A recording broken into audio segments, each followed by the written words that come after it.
하나님 말씀은 이사야 27장입니다. 이사야 27장 9절 말씀부터 좀 다시 보겠습니다. 이사야 27장 9절입니다.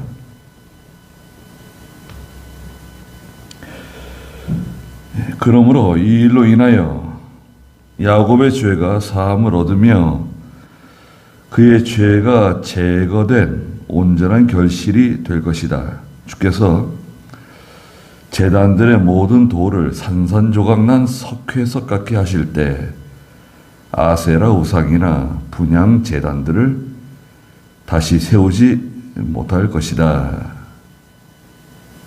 그랬습니다. 네. 8절에 보시면 주께서 백성을 적절하게 견책하시고 쫓아내실 때에 동풍 부는 날에 폭풍으로 그들을 옮기셨다. 예. 하나님께서 하나님의 백성들에게 책망하시고 징계하시는데요. 적절하게 하신다는 거예요. 적절하게 견책하신다. 우리 헌법에 보면 그 권징조례가 있는데요. 권징조례에 보면 이제 뭐 근신, 근신, 견책, 정직, 면직, 뭐 이렇게 쭉 나가서 이제 수천정지, 그 다음에 출교, 수천정지 다음에 출교예요. 수천정지가 굉장히 높은, 굉장히 무거운 벌입니다. 어떤 분들은 수천정지가 별게 큰 징벌이 아니라고 생각했대요. 네. 수천정지는 이제 세례나 성찬에 참여하지 못하는 거거든요. 수천정지는 출교 직전에 징계입니다. 굉장히 무거운 징계죠. 정직은 그 직분을 정지시키는 거예요. 집사나 장로나 목사나 정직 그러면 직분이 정지되는 거예요. 면직은 뭐예요? 박탈하는 거죠. 집사 떼고 장로 떼고 뭐 목사 떼는 거예요. 목사도 면직할 수 있는가? 목사도 면직 가능합니다. 네. 항존직이 있는데요. 교회의 항존직. 교회에서 항상 있는 직분이 있는데 목사와 장로예요. 항존직은 목사와 장로입니다. 집사는 항존직이 아니에요. 집사는 1년마다 갱신되는 거예요. 그런데 이제 견책은 근신 견책은 상당히 주의를 주는 거예요. 깊은 주의를 주는 거예요. 네. 책망, 훈계 책망 정도 볼 수 있어요. 견책. 그래서 하나님께 적절한 징계를 받았죠. 견책을 받았어요. 책망을 받고 하나님이 쫓아내실 때 뭐 동풍이 막 불어오는데 뜨거운 동풍이 불어와가지고 하나님의 징계를 받았잖아요. 한참 징계를 받는데 또 하나님께서 또 서쪽에 또 폭풍을 일으켜가지고 바다에 지중해 폭풍이 일어나서 그 뜨거운 바람을 싹 몰아내고 또 단비를 내려주세요. 은혜를 베풀어 주세요. 회복되는 거죠. 그러니까 하나님 백성들이 나가서 9절에 보니까 그러므로 이 일로 인하여 야곱의 죄가 사함을 얻으며 그의 죄가 제거된 온전한 결실이 되었어요. 하나님께 죄 사함을 받고 죄의 회개와 죄 사함의 열매가 맺혔어요. 나가서 주께서 제단들의 모든 돌을 산산조각난 석회석 같게 하실 때 아세라 우상이나 분향 제단들을 다시 세우지 못할 것이다. 나가서 다 깨뜨린다는 거예요. 전에 거기에 그 제단에 가서 우상 섬기고 거기에 굴복하고 거기에 경배하고 거기에 많은 희생의 제물을 갖다 바쳤잖아요. 그거 다 깨부수는 겁니다. 네, 다 깨부수고 바로 서는 거죠. 성도들이, 하나님 백성들이 바로 섰어요. 회개하고 바로 섰습니다. 10절에 견고한 성읍은 적막해지며, 원수들의 성읍이에요. 원수들의 아시리아나 바빌로니아나 이집트와 같은 그런 견고한 성읍들 적막해지며 거주지는 황폐해지고 광야같이 버려질 것이다. 그랬습니다. 원수가 강한데요. 하나님께서 딱 원수 갚아주세요. 우리의 힘, 우리 개인의 힘, 또 성도들의 힘으로는 그것을 이길 수가 없어요. 이스라엘 백성들이 이집트의 바로를 이길 수 없어요. 이집트의 세력을 능히 감당할 수 없습니다.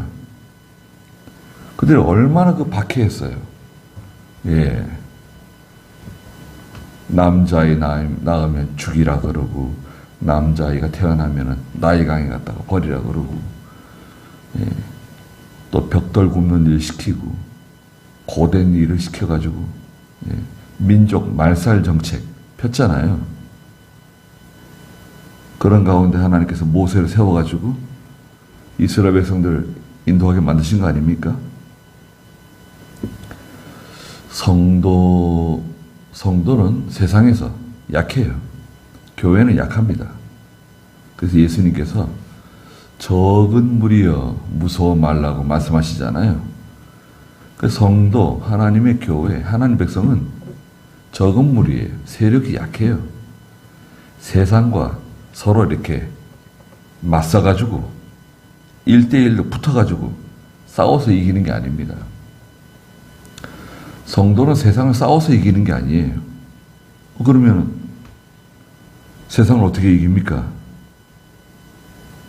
아니, 죄와 싸워라, 세상과 싸워라, 마귀와 싸워라, 이거 아닙니까? 물론 싸우는 거죠. 싸우는 건데 그 싸움은 혈과 육으로 싸우는 게 아니다 이거죠. 그럼 뭘로 싸우느냐? 성도가 싸우는 방법은 순종입니다. 순종. 성도의 무기는 역설적이게도 순종이에요. 하나님 명령 순종함으로 싸워서 이기는 겁니다. 자, 이기는 방법이 뭐냐? 순종이다. 순종. 순종하면 이겨요. 잘 순종하면 하나님께서 이기게 해주십니다. 그래서 10절 중간에 보니까 송아지가 거기서 먹고 거기 누우며 그 나뭇가지를 먹어치울 것이다. 그 가지들이 말라 꺾어지면,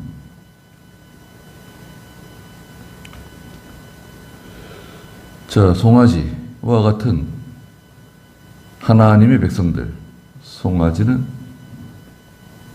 순종의 짐승이죠. 소는 순종하는 짐승입니다.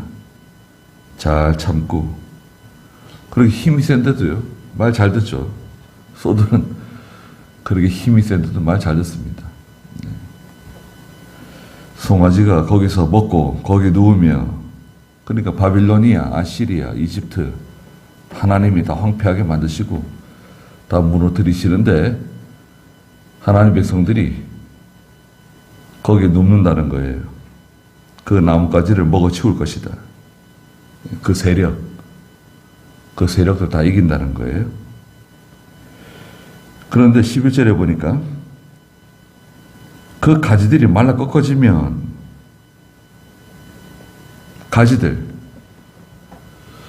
이 가지들은요, 이스라엘이에요. 하나님 백성들이에요. 여기서 11절에 가지들이 말랐죠? 꺾어졌어요?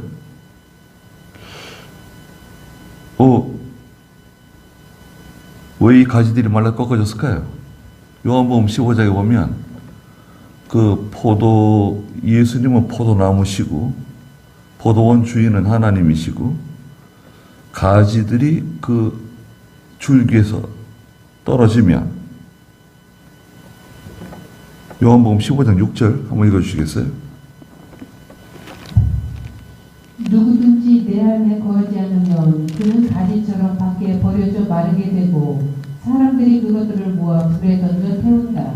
누구든지 내 안에 거하지 않으면 그는 마치 그 가지처럼 밖에 버려져 마르게 되고 사람들은 그것들을 모아다가 불에 던진다는 거예요. 자, 가지들이 말라 꺾어졌죠. 이 가지들은 생명 없는 신앙이에요. 생명 없는 신앙. 예수 믿어요. 예수 믿는 사람들입니다. 예수 믿지 않는다 그러면 안 돼요. 예수 믿는 사람들인데 생명력이 없어요. 힘이 없어요. 능력이 없어요. 죄를 이기고 거스러 올라갈 수 있는, 세상을 거스리고 마귀를 대적할 수 있는 그런 힘이 없어요. 특별히 하나님의 말씀을 순종함에 약해요. 우리가요, 참 안타까운 게, 제 자신도 마찬가지인데요. 참 이게 순종이 안 될 때가 있어요. 순종이 안 될 때, 내가 참 약한 사람이로구나. 내가 참 부족한 사람이로구나. 하는 것을, 알게 됩니다. 순종이 잘 안 돼요. 그것은 육체가 약해서, 육체가 강해서, 부패성 때문에 여러 가지 이유가 있겠지만, 순종으로 세상을 이기는 건데, 죄를 이기는 건데, 순종이 안 되니까요. 세상을 이기지 못해요. 마귀를 이기지 못해요. 그러니까 여자들이 와가지고요. 여자들은 세상을 말합니다. 여자는 세상이다. 계시록 17장에 있는 것처럼 음녀가 있는데 세상이에요. 음녀는 세상을 말하죠. 여자들이 와가지고 그것들을 불살라요. 불살한다고 하는 것은 불에다 집어넣는다고 하는 것은 큰 고난 가운데, 큰 시련 가운데 집어넣는 거예요. 하나님의 성도들이 큰 고난 가운데 빠지는 거죠. 이들은 지각이 없는 백성이므로 그들을 만드신 분이 불쌍히 여기지 아니하시며 그들을 조성하신 분이 은혜를 베풀지 아니할 것이다. 지각이 없는 백성. 참 답답한 일입니다. 시편 49편 20절에서는 사람이 존귀하지만 깨닫지 못하는 사람은 멸망하는 짐승과 같다. 거기 한번 읽어주시겠어요? 시편 49편 20절. 사람이 고귀하지만 깨닫지 못한다면 멸망할 짐승과 같다. 네. 사람이 고귀하죠. 성도가 고귀하지만 깨닫지 못해요. 어떤 때 깨달을 때도 있지만 늘 잘 깨닫지 못하고 그렇게 나가게 되면 멸망하는 짐승하고 뭐가 다르냐 이거예요. 짐승들도 깨닫지 못하잖아요. 하나님 발견해요. 신령한 것을 바라봐요. 내세를 바라보나요? 짐승들이 살면서 자기 주인에게 굴복하고 주인에게 복종하고 살다가 세상 떠나는 거 아닙니까? 짐승의 혼은 땅으로 내려가고 사람은 하늘로 올라간다 그랬잖아요.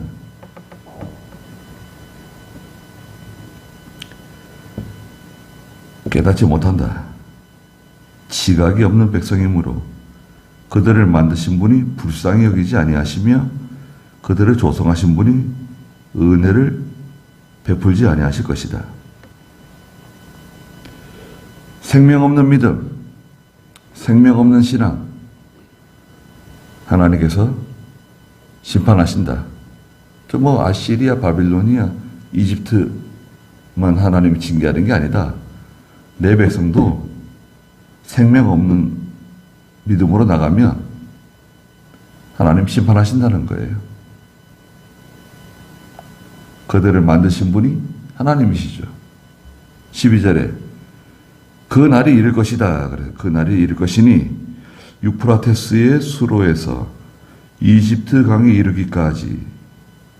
자, 유프라테스 강이 저 흘러가고 있잖아요. 저 위에 유프라테스 강이 흘러가는데 유프라테스 강과 이제 티그리스 강이 같이 흘러가잖아요. 이렇게요. 유프라테스는 아시리아와 고대 바빌로니아예요. 두 나라를 같이 병행해서 이해해야 됩니다. 아시리아 제국이 먼저 있었고요. 그 다음에 바빌로니아에 의해서 아시리아가 이제 멸망당하잖아요. 또 바빌로니아 제국이 그 자리를 또 차지해요. 그러니까 아시리아와 바빌로니아, 그 다음에 저 남쪽 나일강 유역에 있는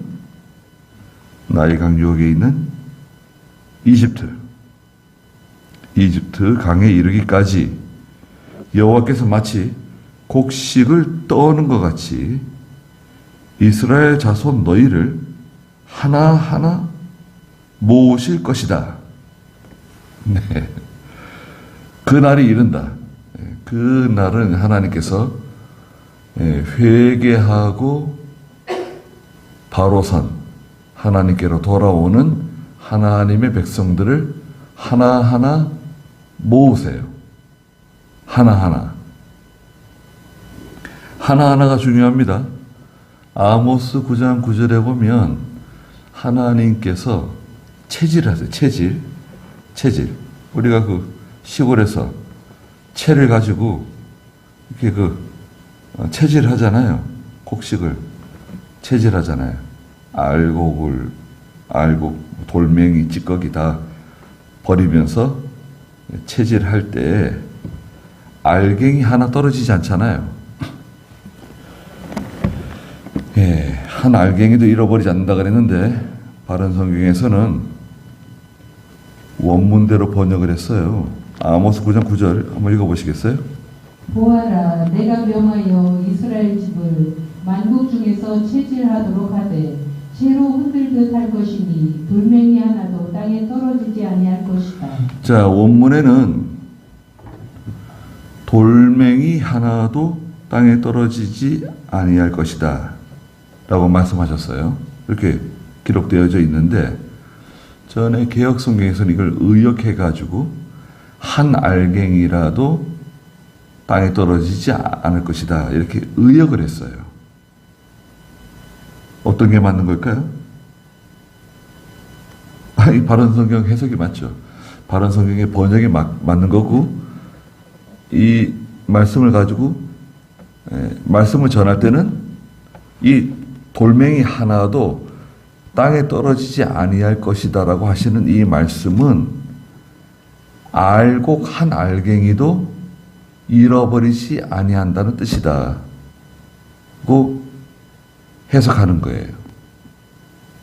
자, 성경 원문에 여러분 성경 원문에 돌멩이 하나도 땅에 떨어지지 아니할 것이다 라고 기록하신 거예요. 돌멩이에요.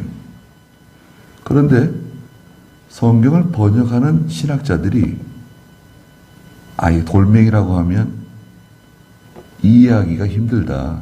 이것을 한 알갱이도 땅에 떨어지지 않는다라고 의역을 해서 기록을 한 거예요. 그 의역을 보는 게 맞는 건가요? 원문대로 읽는 게 맞는 건가요? 우리는 원문대로 읽기를 바라는 거죠. 그리고 목사가 해석해 주면 돼요. 이건 돌멩이라고 기록하셨지만 원래 이 뜻은 하나님께서 알곡 한 알갱이도 잃어버리지 않는다는 뜻이다. 그겁니다. 체질하잖아요. 시골에서 체질. 예전에 체질했잖아요. 예. 근데 희한하게도 알곡은 땅에 떨어지지 않아요. 참 저희 할머니께서 눈이 굉장히 어두우세요. 어렸을 때 안지를 앓으셔가지고 3살 땐지 4살 땐지 안지를 앓으셨대요. 그 여자아이가 눈에서 막 진물이 나고 안지를 앓으니까 어떤 분이 지나가시면서 얘기해 주더래요. 왜 아이가 저렇게 눈이 안 좋은데 아픈데 내버려 두냐고. 예전이니까요. 약이 없어가지고 약을 구하다 약이 없어서 저러고 있다고. 그런데 양귀비 그 잎사귀를 이렇게 갈아가지고 즙을 내서 발라주라고 그러더래요. 그래가지고 발라줬더니 금방 괜찮아진 거예요. 네. 몇 번 이렇게 해가지고 나았대요. 나았는데 시력이 어두운 거죠. 지금 같으면 라식을 하든지 라섹을 하든지 해서 좀 더 두꺼운 안경을 쓰시고 체질을 하시는데도요. 제가 옆에서 가만히 이렇게 제가 소년 때죠. 보면 참 희한하게 알곡이 땅에 떨어지지 않는단 말이죠. 마당이 좀 넓어가지고 마당에서 콩타작도 하고 수소타작도 하고 이랬었거든요. 체질 할 때 기억이 납니다. 하나님은 이 체질은요 환난이에요. 고난이에요. 하나님 백성들에게 고난을 주시고 환난을 주시고 또 징계하시지만 한 알갱이도 잃어버리지 않는다. 택한 백성 잃어버리지 않으세요.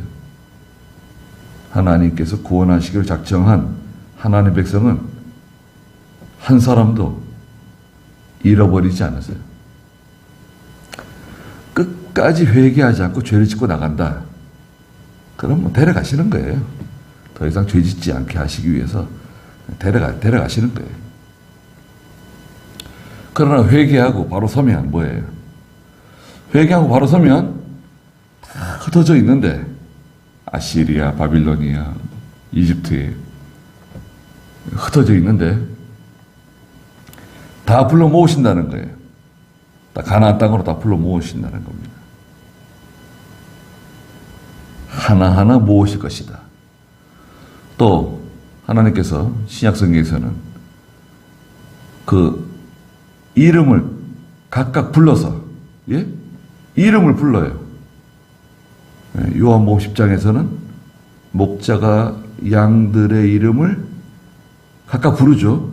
목자가 양의 이름을 불러요. 하나하나 이름 부르세요. 이름을 불러서 인도하시는 거예요. 하나하나 부르세요. 잃어버리지 않았어요. 절대 잃어버리는 일 없습니다.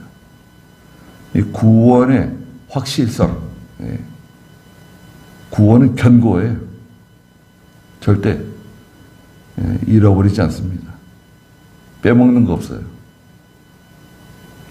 그날에 13절에 큰 나팔 소리가 울리고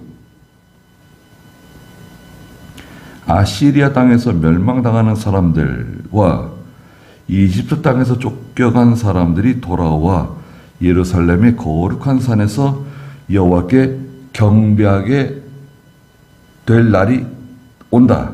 그날은 큰 나팔 소리가 울리는 날이에요. 레위기 23장 24절에서는 7월 첫째 날, 7월에는 여러 가지 절기가 있는데 특별히 7월 첫째 날은 예, 초하루 제사이면서 동시에 나팔을 부는 나팔절이에요. 그렇죠? 그 레위기 23장 24절 읽어보시겠어요? 너는 이스라엘 자손에게 말하여라. 일곱째 달 곧 그 달 첫날은 너희를 위해 쉬는 날이며 나팔을 불어 기념하는 날이며 성회이니 너희는 아무 노동도 하지 말고 여호와께 화제를 드려야 한다. 네, 이 날은 안식일과 똑같이 취급하라는 거예요. 7월 첫째 날은 초하루 제사를 드리는 날이죠. 매월 첫째 날은 초하루 제사를 드리는 날인데 초하루 제사와 동시에 나팔절을 지키는 거예요. 나팔절은 무슨 의미를 가지고 있는가? 예.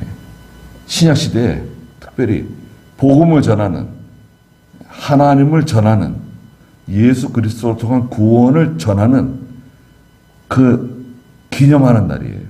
하나님의 은혜를 기념하고 하나님의 구원을 기념하는 나팔을 부는 날이에요. 그리고 7월 15일부터 또 한 주간은 뭐가 있죠?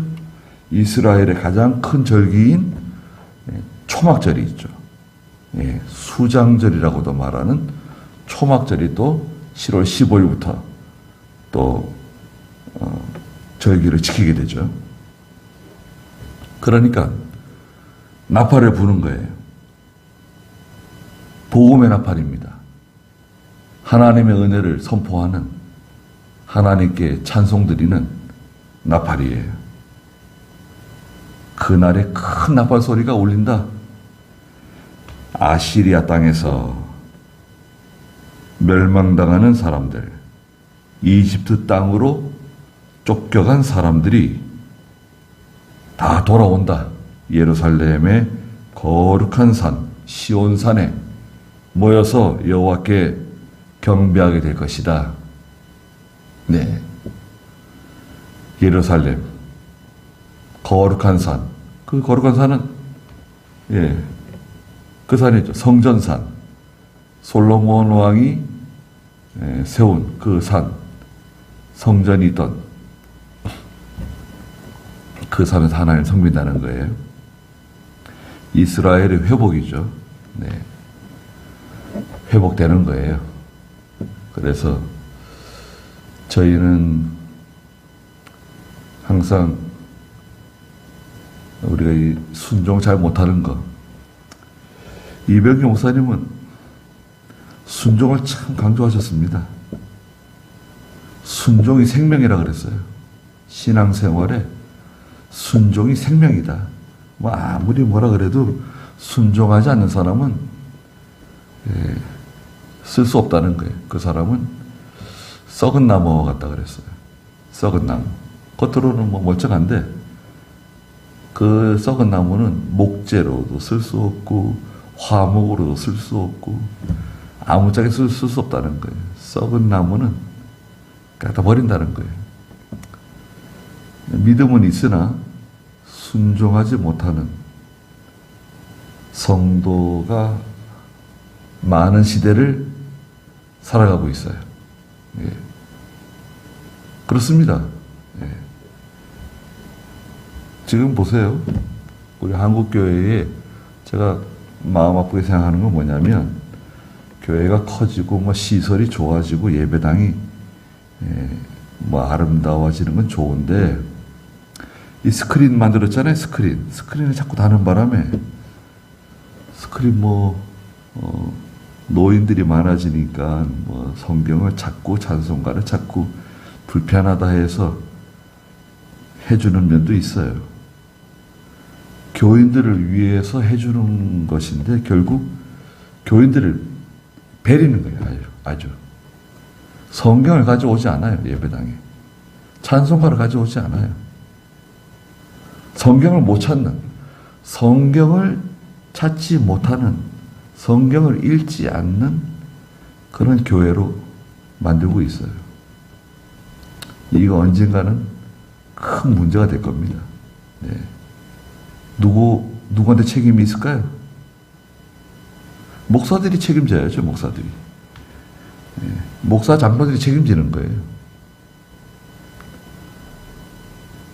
아무리 좋은 뜻으로 했지만, 저도 교회 예배당 지을 때 스크린 난다냐고 여러 사람들이 저한테 얘기했어요. 아, 예배당 지을 때 스크린 달아야 되지 않겠냐. 중간에 달기 싫으면 옆에라도 달아야 되는 거 아니냐. 예, 저 고민 많이 했는데요. 기도한 결과, 예, 스크린 달면 안 된다. 다른 건 뭐 쉬워요. 간단합니다.